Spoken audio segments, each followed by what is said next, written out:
Hello everyone, welcome back to the channel. In this video I explain the 24 main app review in order to see if it's worth using. So let's quickly dive into it. The 24 main app brings your calendar, tasks and notes together in one place with smart notification and voice entry features that makes tracking appointment and to do easier.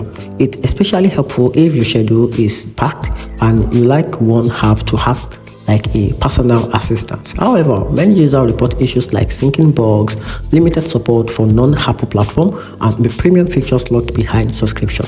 If stability and long-term free access is critical for you, this drawback may matters.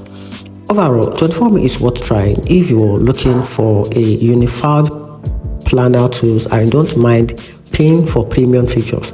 So if you prefer simplicity or only you need a basic to-do list features, a lighter app might serve you just as well. And that's it. Hope you find the video helpful. If you did, turn on the notification button and make sure you subscribe for more review.